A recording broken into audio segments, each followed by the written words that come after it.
Jaya plus செய்திகளுக்காக நிவேதா. விரிவான செய்திகளை பார்ப்பதற்கு முன்னதாக தலைப்புச் செய்திகளை பார்க்கலாம்.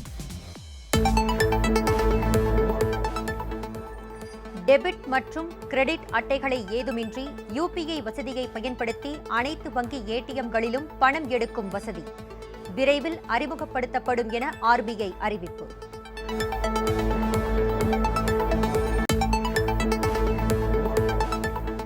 நாடு முழுவதும் 18 வயதிற்கு மேற்பட்டவர்களுக்கு கொரோனா பூஸ்டர் தடுப்பூசி 10ஆம் தேதி முதல் செலுத்தப்படும் என்று மத்திய சுகாதார அமைச்சகம் அறிவிப்பு.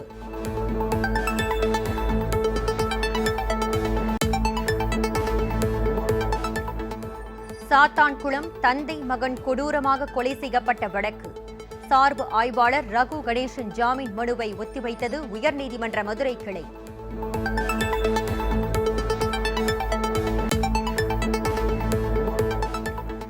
மக்களை காக்கும் பணியில் இருந்த போலீசாரே குற்றச்செயலில் ஈடுபட்டுள்ளனர்.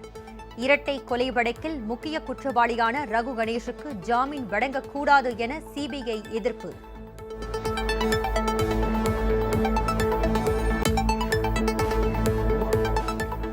முல்லை பெரியாறு அணையின் மேற்பார்வை குழுவில் மேலும் 2 உறுப்பினர்களை நியமிக்க உச்சநீதிமன்றம் உத்தரவு. மேற்பார்வை குழுவின் பரிந்துரைகளை இரு மாநில அரசுகள் கடைபிடிக்கவும் ஆணை.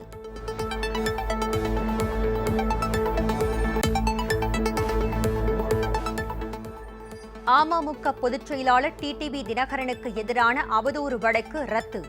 சென்னை உயர்நீதிமன்றம் உத்தரவு.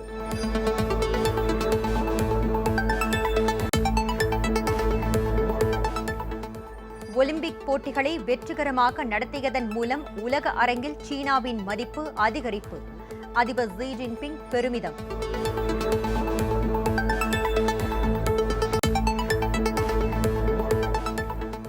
அமெரிக்காவில் கிரீன் கார்டு விசா எண்ணிக்கை கட்டுப்பாடுகள் தளர்த்தப்படும். அமெரிக்க அரசின் முடிவால் இந்தியர்கள் அதிக பயன் பெற வாய்ப்பு.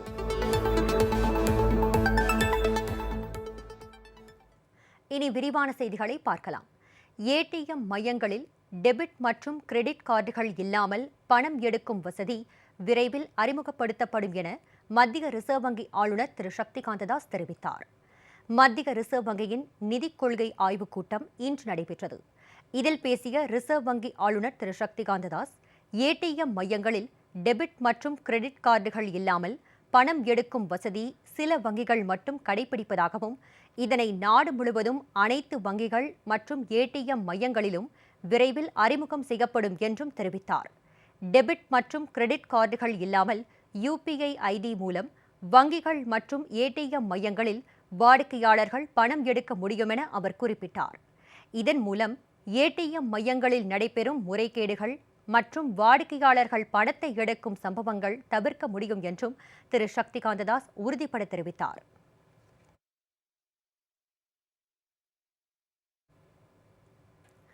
வங்கிகளுக்கான குறுகிய கால கடன் வட்டி விகிதமும் வங்கிகள் வைத்துள்ள வைப்புத் தொகைக்கு ஆர்பிஐ தரும் ரிவர்ஸ் ரெப்போ வட்டி விகிதமும் 11வது முறையாக எவ்வித மாற்றமும் இன்றி தொடர்வதாக ரிசர்வ் வங்கி கவர்னர் திரு சக்திகாந்த தாஸ் தெரிவித்துள்ளார். வட்டி விகிதங்களில் மாற்றம் குறித்து 2 மாதங்களுக்கு ஒருமுறை நடைபெறும் ரிசர்வ் வங்கியின் நிதிக் கொள்கை குழு கூட்டம் டெல்லியில் இன்று நடைபெற்றது. கூட்டத்தில் பேசிய ரிசர்வ் வங்கி கவர்னர் திரு சக்திகாந்த தாஸ், வங்கிகளின் குறுகிய கால கடனுக்கான ரெப்போ வட்டி விகிதத்தில் மாற்றம் இல்லை என தெரிவித்தார். ரெப்போ வட்டி விகிதம் மாற்றம் இன்றி 4% தொடர்வதாக கூறினார். இதேபோல் ரிவர்ஸ் ரெப்போ வட்டி விகிதமும் மாற்றம் இன்றி 3.35% தொடர்வதாக தெரிவித்தார்.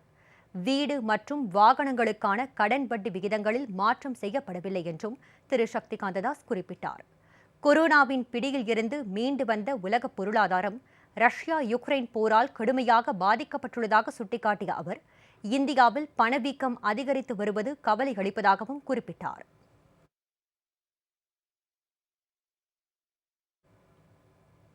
நாடு முழுவதும் 18 வயதிற்கு மேல் உள்ளவர்களுக்கு நாளை மறுநாள் முதல் பூஸ்டர் தடுப்பூசி செலுத்தும் பணி தொடங்கப்படும் என்று மத்திய சுகாதார அமைச்சகம் தெரிவித்துள்ளது. கொரோனாவுக்கு எதிரான தடுப்பூசி போடும் பணி நாடு முழுவதும் தீவிரமடைந்துள்ளது. இதனிடையே சுகாதார பணியாளர்கள், முன்கள பணியாளர்கள், வெளிநாடுகளுக்கு செல்வோர் மற்றும் 60 வயதிற்கு மேற்பட்டோருக்கு பூஸ்டர் தடுப்பூசி போடப்பட்டு வருகிறது.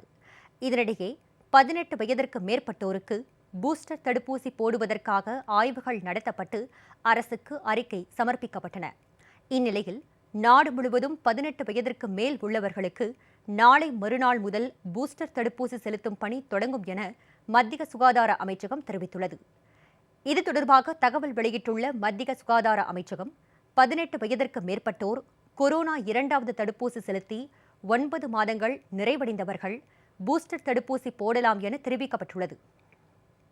தனியார் தடுப்பூசி மையங்களில் மட்டுமே முதற்கட்டமாக பூஸ்டர் தடுப்பூசி போடப்படுவதாகவும் மத்திய சுகாதார அமைச்சகம் தெரிவித்துள்ளது.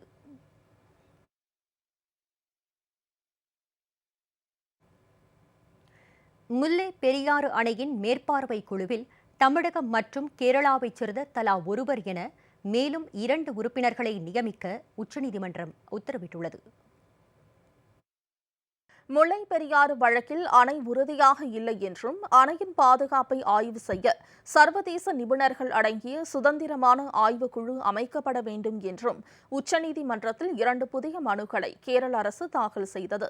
இது தொடர்பாக நடைபெற்ற விசாரணையில் அணை பராமரிப்பு பணிகளை செய்ய விடாமல் கேரள அரசு வேண்டுமென்றே தடுப்பதாகவும் சரியான ஒத்துழைப்பு வழங்கவில்லை என தமிழக அரசு குற்றம் சாட்டியதுடன் அணை பாதுகாப்பாகவே உள்ளதாகவும் உச்சநீதிமன்றத்தில் தெரிவித்துள்ளது. இவ்வழக்கு AM கன்வில்கர் தலைமையிலான 3 நீதிபதிகள் அடங்கிய அமர்வில் இன்று மீண்டும் விசாரணை நடைபெற்றது. அதில் முல்லை பெரியாறு அணை மேற்பார்வை குழு தொடர்ந்து செயல்படும் என நீதிபதிகள் தெரிவித்தனர். தேசிய அணை பாதுகாப்பு ஆணையம் செயல்பாட்டுக்கு வரும் வரை மேற்பார்வை குழு தனது பணிகளை மேற்கொள்ளும் எனவும் மேற்பார்வை குழுவின் உத்தரவுகள் மற்றும் பரிந்துரைகளை இரு மாநில அரசுகளும் கடைபிடிக்க வேண்டும் எனவும் நீதிபதிகள் உத்தரவிட்டனர். மேலும் மேற்பார்வை குழுவில் தமிழகம் மற்றும் கேரளாவைச் சேர்ந்த தலா ஒரு தொழில்நுட்ப வல்லுநர் என மேலும் 2 உறுப்பினர்களை நியமிக்க உத்தரவிட்ட நீதிபதிகள் வழக்கின் அடுத்த கட்ட விசாரணை மே 11ஆம் தேதிக்கு ஒத்திவைத்தனர்.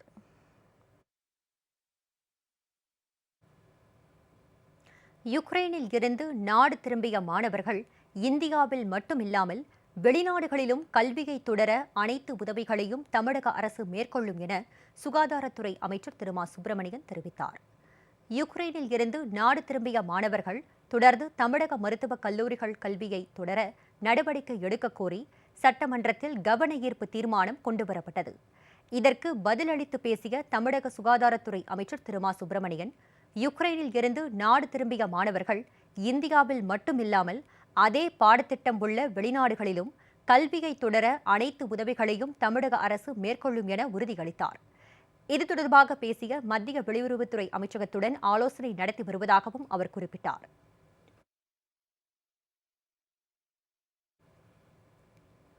புதுக்கோட்டை மாவட்டத்தில் இளம்பெண்ணை கடத்திய வழக்கில் வாலிபருக்கு 10 ஆண்டுகள் சிறை தண்டனை விதித்து போக்சோ நீதிமன்றம் உத்தரவு பிறப்பித்துள்ளது. புதுக்கோட்டை மாவட்டம் ஆலங்குடியைச் சேர்ந்த ஐயப்பன் என்பவரின் 17 வயது மகளை அதே பகுதியைச் சேர்ந்த விஜய் என்பவர் காதலிப்பதாக ஆசை வார்த்தை கூறி திருமணம் செய்து கொள்வதாக கூறி கடந்த 2020ஆம் ஆண்டு ஜூலை மாதம் கடத்தி சென்று விட்டதாக கூறப்படுகிறது. இது தொடர்பாக ஆலங்குடி அனைத்து மகளிர் காவல் நிலையத்தில் ஐயப்பன் கொடுத்த புகாரின் பேரில் போக்சோ வழக்கின் கீழ் பதிவு செய்து விஜய் மற்றும் 17 வயது இளம் பெண்ணை தேடி வந்தனர். இவர்கள் சென்னை படப்பை அருகே இருப்பதாக தெரியவந்ததை தொடர்ந்து 5ஆம் தேதி அவர்களை மீட்டனர். இதனைத் தொடர்ந்து விஜயை கைது செய்து போலீசார் சிறையில் அடைத்தனர். இது தொடர்பான வழக்கு புதுக்கோட்டை மகிழா நீதிமன்றத்தில் நடைபெற்று வந்தது. வழக்கை விசாரணை செய்த நீதிபதி சத்யா, பெண்ணை கடத்திய விஜய்க்கு 10 ஆண்டுகள் சிறை தண்டனையும் 40,000 ரூபாய் அபராதமும் விதித்து தீர்ப்பளித்தார். மேலும் பாதிக்கப்பட்ட பெண்ணிற்கு 25,000 ரூபாய் அரசு இழப்பீடு வழங்கவும் அவர் உத்தரவிட்டார். திருச்சியில் கடந்த ஒரு வாரமாக 100 டிகிரி ஃபாரன்ஹீட் வெப்பநிலை காணப்படுகிறது. வெப்ப காற்றினால் அவதிப்படும் மக்கள் சாலையோரம் அமைக்கப்பட்டுள்ள குளிர்பான கடைகளில் இளநீர், தர்பூசணி, கரும்புச்சாறு போன்றவற்றை அருந்தி தங்களை வெப்பத்தில் இருந்து தற்காத்து வருகின்றனர். இந்த நிலையில் கோடை வெயில் அதிகரித்து காணப்படுவதால் தங்களுக்கு வியாபாரம் ஓரளவுக்கு நடைபெறுவதாக வியாபாரிகள் மகிழ்ச்சி தெரிவித்துள்ளனர். மக்கள்லாம் வெயிலுக்கு இந்த நிழலுக்கு வந்து நின்று கரும்பு ஜூஸ் குடிக்கணும்னு ஆசைப்பட்டு குடிக்கிறாங்க. நன்னாரி சர்பத்து, சாத்துக்குடி ஜூஸு எல்லாமே போடுறோம். எல்லாம் வந்து மக்கள் சாப்பிட்டு நிழலுக்கு நின்றுட்டு போகிறாங்க. வெயில் ரொம்ப தாங்க முடியாமல் இருக்குது. போகிற 10 அடி போனாலே வேர்த்து ஊற்றுது. அங்கங்கே தர்பூசணி பழம், இளநீ, இது ஜூஸு, எலுமிச்சம்பழம் இந்த மாதிரி குளிர்ச்சியான பொருளை சாப்பிட்டா தான் உடம்புக்கு இதாக இருக்குது. இல்லைன்னா ரொம்ப தாங்க முடிய மாட்டேது. ஓவர் வெயிலாக இருக்குது. 10 நிமிஷத்துக்கு ஒரு வாட்டி கூட ஏதாவது சாப்பிட்டாலும் போல தண்ணி தாகம் நிறையா அடிக்குது. இது மாதிரி பழங்கள், தர்பூசணி இது சாப்பிட்டா தான் கொஞ்சம் நல்லா இருக்குது நம்மளுக்கு. ஆரம்பமே இப்படிக்குன்னா இன்னும் 3 மாதம் 2 மாதம் இருக்குது. எப்படி போட்டதுன்னு தெரில. வெளியே வர்றதுக்கு பயமாக இருக்குது. எல்லாம் வீட்டுக்குள்ளே இருந்துக்கணும் போலக்கு. ரொம்ப ஓவர் தாங்க முடியாத வெயிலாக இருக்குது. குளிர்ச்சியாக தர்பூசணி, நுங்கு, இளநீர் இந்த மாதிரி சாப்பிட வேண்டியதாக இருக்குது. இப்போ தண்ணிலாம் இல்லை, நீரோட்டம் இல்லாதனால வெயில் ஜாதி ஓவராக இருக்குது. தண்ணி போயிருந்தா கூட தெரிஞ்சுக்காது. இதேபோல ஈரோடு மாவட்டத்தில் வெயிலின் தாக்கம் அதிகரித்து காணப்படுவதால் கம்பங்கூழ், தயிர் வடை, மோர் உள்ளிட்ட குளிர்பானங்கள் விற்பனை களை கட்டத் தொடங்கியுள்ளது. முன்னாடி ஆவரம் வஉசி பார்க்கு உள்ளதான் வச்சுருந்தோம். அந்த மரத்து நிழலில் போகிறவங்க வரவங்களாம் நின்று சாப்பிட்டு போனாங்க. ரோட்டு ஓரத்தில் தான் இருக்கிறோம். இந்த வெயிலுக்கு அதிகமாக வெயில் அடிக்கிறதுனால மக்கள் வெளியே வர்றதுக்கு ரொம்ப சிரமப்படுறாங்க. வெயில் கம்மியாக இருந்துச்சுன்னா வருவாங்க. வியாபாரம் ஓரளவுக்கு ஓடிக்கிட்டு இருக்குதுங்க. நாங்கள் கம்மங்கூழ், ராகிக்கூழ், மோர், தயிர் வடை வச்சுருக்கோங்க. ரோட்டில் கூட ரோடு அனலாட கொதிக்குது. வண்டியில் கூட போக முடியல. அதனால அது சுவாசிக்கிறதே ரொம்ப கஷ்டமாக இருக்குது. ஆதி காலத்தில் முன்னோர்கள்லேருந்து பார்த்தீங்கன்னா கம்மங்கூழ், ராகி, கேழ்வரை தான் யூஸ் பண்ணிட்டு இருந்தாங்க. இந்த மாதிரி கரைச்சி குடிச்சிட்டு தான் மக்கள் இன்றைக்காவது 100 கம்பங்கூழ், ராகிக்கூழ் சாப்பிட்டீங்களா தான் 100, 105 வயசு வாழ்ந்துட்டு இருக்கிறாங்க. அதனால் கம்மங்கூழ் வெயிலுக்கு நல்லது. இறங்கியே கொஞ்சம் டயர்டாக கலப்பாக குடித்தா ஒரு நல்லா இருக்குது. உடம்புக்கு நல்லது. அந்த வெயிலை கொஞ்சம் தணிக்குது. அது சாப்பிட்டா போது தண்ணியும் அதிகமாக சாப்பிட வேண்டியதில்லை. 20 ரூபா கூலிங் பாட்டில் வாங்கி சாப்பிட்றதுக்கு இதுக்கு கம்மங்கூழ் சாப்பிட்டு போயிடலாம்ல. உடம்புக்கு நல்லதில்ல. தூத்துக்குடி மாவட்டம் அந்தோணியார்புரத்தில் 82 வயதிலும் பனைமரம் ஏறி வாழ்க்கை நடத்தி வரும் முதியவர் ஒருவர் தனக்கு முதியோர் உதவித்தொகையை தமிழக அரசு வழங்க வேண்டும் என கோரிக்கை விடுத்துள்ளார். தூத்துக்குடி மாவட்டம் அந்தோணியார்புரம் பகுதியில் பனைமரங்கள் அதிகம் காணப்படுவதால் இங்கு பனை ஏறுவது முக்கிய தொழிலாக உள்ளது. சுமார் 50 வருடங்களுக்கு முன்பு பெரும்பாலும் இளம் வயதினரே பனை ஏறும் தொழிலில் ஈடுபட்டு வந்தனர். ஆபத்து நிறைந்த இந்த தொழிலுக்கு 3 மாதங்கள் மட்டுமே வேலை இருக்கும் என்பதால் ஏராளமானவர்கள் பனையேறும் தொழிலை விட்டுவிட்டு மாற்றுத் தொழிலுக்கு சென்றுவிட்டனர். தற்போது இப்பகுதியில் முதியவர்கள் மட்டுமே பனையேறும் தொழிலில் ஈடுபட்டு வருகின்றனர். அந்தோணி சிலுவை என்ற முதியவர் தனது 82 வயதிலும் பனையேறும் தொழிலில் ஈடுபட்டு வருகிறார். தனக்கு அரசு முதியோர் உதவித்தொகை போன்ற எந்தவித சலுகைகளும் கிடைக்காததால் இந்த வயதிலும் பனைமரம் ஏறி வருவாய் ஈட்ட வேண்டிய நிலை உள்ளதாக வேதனை தெரிவித்துள்ளார். 82 வயசாச்சு. நான் 14 வயசுலேயே பனை ஏறினேன். அப்போ ஒரு 50-60 பனை வரைக்கும் ஏறினேன். இப்போ ஏற முடியாது. 82 வயசு ஆனோடனே இப்போ 5 பனை தான் ஏறினேன். 5 பனை 3 நடி 15 பனை ஆச்சு. இதுக்கு எனக்கு அப்போ 3 மாதம் தான் இருக்குது. பங்குனி, சித்திரை, வைகாசி, ஆணியோட சரி. ஒரு உதவித்தொகை சர்க்காரி எனக்கு முதியோர் பணமும் ஒன்றும் வரல. அதனால் ரொம்ப கஷ்டப்படுறதுனால இந்த தொழில் ஏறிக்கிட்டு இருக்கேன். எனக்கு ஏதாவது உதவி செய்ய தான் எல்லாருக்குன்னு நினைக்கிறேங்க. இவரைப் போல இந்த கிராமத்தில் சுமார் 50க்கும் மேற்பட்ட முதியவர்கள் பனைமரம் ஏறிய தங்கள் பிழைப்பை நடத்தி வருகின்றனர் என்பது குறிப்பிடத்தக்கது.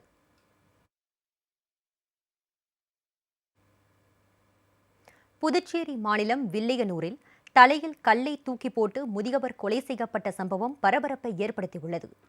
வில்லியனூர் பகுதியில் 60 வயது மதிக்கத்தக்க முதியவரின் தலையில் கல்லை தூக்கி போட்டு கொலை செய்யப்பட்டு கிடந்தார். அவர் யார், எந்த ஊரை சேர்ந்தவர் என்ற விவரம் தெரியவில்லை. இதுகுறித்து வில்லியனூர் போலீசாருக்கு தகவல் கொடுக்கப்பட்டது. அதன் பேரில் விரைந்து வந்த போலீசார் கைரேகை நிபுணர்கள் மற்றும் மோப்பனாய் வரவழைக்கப்பட்டு விசாரணை மேற்கொண்டு வருகின்றனர். மேலும் கொலை செய்த மர்ம நபரை தேடி வருகின்றனர்.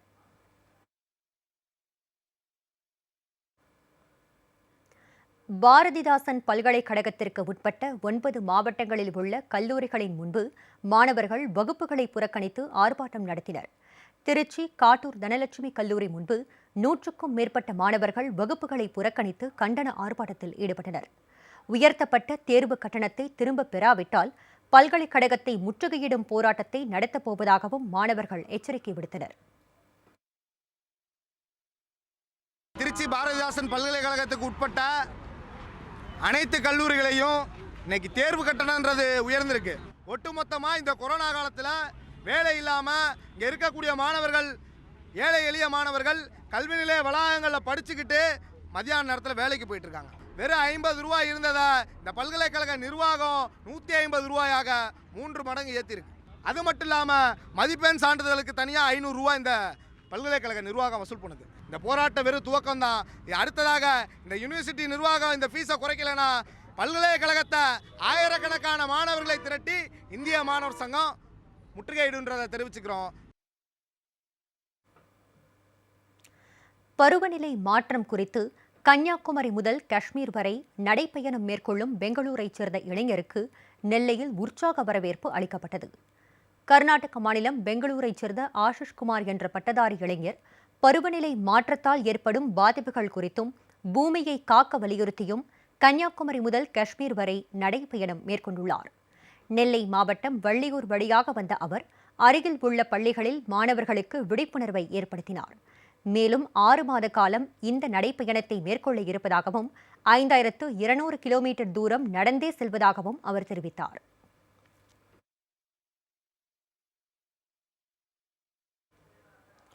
சாத்தான்குளம் தந்தை மகன் கொலை வழக்கில் காவல் நிலைய முன்னாள் சார்பு ஆய்வாளர் ரகு கணேஷ் ஜாமீன் கோரிய மனு மீதான உத்தரவு தேதி குறிப்பிடப்படாமல் உயர்நீதிமன்ற மதுரை கிளை ஒத்திவைத்தது. சாத்தான்குளத்தைச் சேர்ந்த தந்தை மகனான ஜெயராஜ் பெனிக்ஸ் கொலை வழக்கில் சாத்தான்குளம் காவல் நிலைய முன்னாள் சார்பு ஆய்வாளர் ரகு கணேஷ் ஜாமீன் வழங்க கோரி உயர்நீதிமன்ற மதுரை கிளையில் மனு தாக்கல் செய்தார். இந்த மனு நீதிபதி முரளிசங்கர் அமர்வில் விசாரணைக்கு வந்தது. அப்போது சிபிஐ சார்பில் மக்களை காக்கும் பணியில் இருந்த போலீசாரே குற்றச்செயல்களில் ஈடுபட்டுள்ளதாகவும் முக்கிய குற்றவாளியான ரகு கணேஷிற்கு ஜாமீன் வழங்க மறுப்பு தெரிவித்தது. அவருக்கு ஜாமீன் வழங்கும் பட்சத்தில் சாட்சியங்கள் அளிக்கப்பட வாய்ப்புள்ளதாகவும் சிபிஐ குறிப்பிட்டது. இதனை பதிவு செய்து கொண்ட நீதிபதி ரகு கணேஷ் ஜாமீன் மனு மீதான உத்தரவை தேதி குறிப்பிடாமல் ஒத்திவைத்தார்.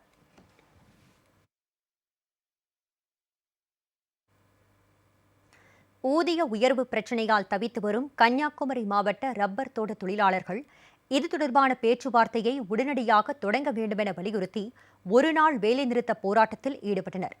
மாவட்ட ஆட்சியர் அலுவலகம் முன்பு நடந்த ஆர்ப்பாட்டத்தில் மார்க்சிஸ்ட் கம்யூனிஸ்ட் கட்சி உட்பட பல்வேறு தொழிற்சங்கங்கள் பங்கேற்றன. வனத்துறையின் கீழ் செயல்படுகின்ற அரசு ரப்பர் கழக நிர்வாகம் கடந்த 2016 முதல் இன்று வரை உள்ள தொழிலாளர்களின் ஊதிய உயர்வு உள்ளிட்ட கோரிக்கைகளுக்கு முழுமையான தீர்வை ஏற்படுத்தவில்லை. இந்த 6 ஆண்டுகளுக்கான ஊதிய உயர்வு உள்ளிட்ட கோரிக்கைகளுக்கு கடந்த அரசும் தீர்வு ஏற்படுத்தப்படவில்லை. இந்த அரசிலும் பேசப்பட்டிருக்கிறது. இப்பிரச்சனைக்கு தீர்வு முழுமையாக ஏற்படுத்துகின்ற முறையிலே எல்லா விஷயத்திற்கும் தகவலை தெரிவித்து ஒப்பந்தம் போடலாம் என்று கூறியும் இன்று 96 நாட்களாகிறது. இதுவரை எந்த பிரச்சனைக்கும் தீர்வு ஏற்படுத்தப்படவில்லை. ஆக ஒட்டுமொத்தமாக தொழிலாளிகளை வதைக்கிற சிதைக்கிற நடவடிக்கை தான் இருப்பதன் காரணமாக அதை கண்டித்து எல்லா கோட்டங்களிலும் அரசு ரப்பர் கழகத்தில் முழுமையாக வேலைநிறுத்தத்தை செய்து மாவட்ட ஆட்சித்தலைவர் அலுவலகம் முன்னால் நாகர்கோவிலிலே நாங்கள் இன்று ஆர்ப்பாட்டம் செய்கிறோம். கோடைக்காலம் வெயிலின் தாக்கம் நாளுக்கு நாள் அதிகரிக்கும் நிலையில் அம்மா மக்கள் முன்னேற்றக் கழகம் சார்பில் தமிழகம் முழுவதும் பொதுமக்களின் தாகத்தை தணிக்கும் வகையில் தண்ணீர் மற்றும் நீர்மோர் பந்தல்கள் திறக்கப்பட்டு வருகின்றன. திருவள்ளூர் தெற்கு மாவட்டம் மதுரவாயல் மத்திய பகுதி கழக செயலாளரும் சென்னை மாநகராட்சி 148வது வார்டு மாமன்ற உறுப்பினருமான திரு வி கிரிதரன் ஏற்பாட்டில் நெற்குன்றம் திருவள்ளுவர் சாலை மீனாட்சி அம்மன் நகர் பகுதியில் தண்ணீர் பந்தல் திறக்கப்பட்டு பொதுமக்களுக்கு இளநீர், நீர்மோர், தர்பூசணி, வெள்ளரி ஆகியவற்றை தெற்கு மாவட்ட கழக செயலாளர் திரு இ லக்கி முருகன் வழங்கினார். இதனைத் தொடர்ந்து அதே பகுதியில் கழகத்தின் சார்பில் ஆட்டோ ஓட்டுநர் முன்னேற்ற சங்கத்தையும் மாவட்ட கழக செயலாளர் துவக்கி வைத்தார். மதுரவாயல் பகுதி கழக அவைத்தலைவர் திரு ஜே வெங்கடேஷ், பகுதி கழக பொருளாளர் திரு வி செந்தில்குமார், 148வது வட்டக்கழக செயலாளர் திரு தங்கபாசம் உள்ளிட்ட கழக நிர்வாகிகள் கலந்து கொண்டனர். திருப்பத்தூர் மாவட்ட அம்மா மக்கள் முன்னேற்றக் கழகம் சார்பில் பொதுமக்களுக்கு தண்ணீர் மற்றும் பழங்கள், நீர்மோர் வழங்கும் விழா நகரக்கழக செயலாளர் அட்ரியா முருகன் தலைமையில் நடைபெற்றது. இதில் சிறப்பு அழைப்பாளராக மாவட்ட செயலாளர் திரு ஏஜிஎஸ் ஞானசேகர் கலந்து கொண்டு தண்ணீர் பந்தலை திறந்து வைத்ததுடன் பொதுமக்களுக்கு நீர், மோர் மற்றும் பழங்களை வழங்கினார். இந்நிகழ்ச்சியில் அம்மா பேரவை செயலாளர் திரு சிவா என்கின்ற சிவகுமார், கழக அவைத்தலைவர் திரு சேகர், கழக பொருளாளர் திரு சரவணன் உள்ளிட்ட கழக நிர்வாகிகள் பலர் கலந்து கொண்டனர்.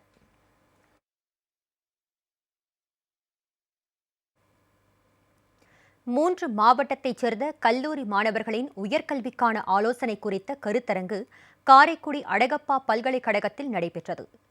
சிவகங்கை மாவட்டம் காரைக்குடி அழகப்பா பல்கலைக்கழகத்தின் மேலாண்மை துறை சார்பில் சிவகங்கை, புதுக்கோட்டை, ராமநாதபுரம் மாவட்டங்களைச் சேர்ந்த கல்லூரி மாணவ மாணவியருக்கு உயர்கல்வி ஆலோசனை குறித்த கருத்தரங்கு பல்கலைக்கழக அரங்கில் நடைபெற்றது. இந்த கருத்தரங்கில் சமூக செயற்பாட்டாளரும் முன்னாள் காவல்துறை கண்காணிப்பாளருமான திரு கலியமூர்த்தி, அழகப்பா பல்கலைக்கழக ஆட்சிமன்ற குழு உறுப்பினர் டாக்டர் திரு சுவாமிநாதன் ஆகியோர் மாணவ மாணவியருக்கு உயர்கல்வி குறித்த ஆலோசனைகளை வழங்கினர். இதில் 3 மாவட்டங்களைச் சேர்ந்த 1000க்கும் மேற்பட்ட மாணவ மாணவிகள் கலந்து கொண்டனர். இந்த கெரியர் கைடன்ஸ் ப்ரோக்ராம் அப்படிங்கிறது அழகப்பா யூனிவர்சிட்டியில் அழகப்பா இன்ஸ்டியூட் ஆஃப் மேனேஜ்மெண்ட்டுங்கிற மேனேஜ்மெண்ட் டிபார்ட்மெண்ட் ஆர்கனைஸ் பண்ணுற ஈவெண்ட். இது ஃபைனல் இயர் யூஜி ஸ்டூடெண்ட்ஸுக்காக புதுக்கோட்டை, ராமநாதபுரம், சிவகங்கை டிஸ்ட்ரிக்டில் இருக்கிற மாணவர்கள் யூஜி முடிச்சுட்டு அடுத்து அவங்க வாழ்க்கையில் என்ன பண்ணணும், என்ன மாதிரியாய் அவங்க ஒரு படிப்பு தேர்ந்தெடுத்தாலும் இல்லை ஒரு தொழில் பண்ணுறதா இருந்தும் அவங்க என்ன மாதிரி அமைச்சுக்கணும் அப்படிங்கிறதுக்கான ஒரு வழிகாட்டுதல் நிகழ்ச்சி தான் இது. முற்றிலும் எங்கள் எம்பிஏ ஸ்டூடெண்ட்ஸ் தான் இந்த நிகழ்ச்சியை ஆர்கனைஸ் பண்ணி நடத்துகிறாங்க. ஆனால் இது யூஜி ஸ்டூடெண்ட்ஸுக்காக, மற்ற மாணவர்களுக்காக ஒரு சமுதாய நோக்கத்தோடு நடத்துகிற ஒரு நிகழ்ச்சி. பெரம்பலூர் அருகே சாலையில் நின்று கொண்டிருந்த லாரி மீது அரசு பேருந்து மோதிய விபத்தில் 10 பேர் காயமடைந்தனர். திருச்சி மாவட்டம் துறையூரில் இருந்து பெரம்பலூர் நோக்கி அரசு பேருந்து சென்று கொண்டிருந்தது. ஈச்சம்பட்டி அருகே பேருந்து சென்று கொண்டிருந்த போது இருசக்கர வாகனம் ஒன்று சாலையில் குறுக்கே வந்துள்ளது. இதனால் பேருந்து ஓட்டுநர் பேருந்தை வலது பக்கமாக திருப்பியுள்ளார். அப்போது அங்கு சாலையோரம் நின்று கொண்டிருந்த சரக்கு லாரி மீது பேருந்து மோதியது. பேருந்து மோதிய வேகத்தில் லாரி அருகில் இருந்த பயணியர் நிழற்குடையில் புகுந்தது.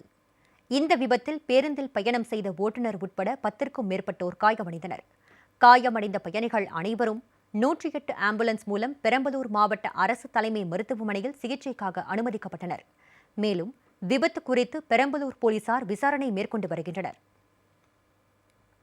காலையில் ஒரு 8:50 போல் துறையூர்லேருந்து பெரம்பலூர் போகிற பஸ்ஸு அரசு பேருந்து வந்திருக்கு. வேகமாக வந்திருக்கு. அந்த பஸ்ஸுக்கு கவர்மெண்ட் பஸ் வேகமாக வந்திருக்கு. லெஃப்ட் சைட்லேருந்து ஒரு ஆர்ச்சிக்கு ஆப்போசிட்டில் ஒரு பைக் வெளியே வந்திருக்கு. அந்த பஸ்ஸு டிரைவர் இவர் வந்துட்டாரே அப்படிங்கிறதுக்காக ரைட் இழுத்துருக்காரு. ரோடு எல்லாம் போட்டுட்ருக்காங்க.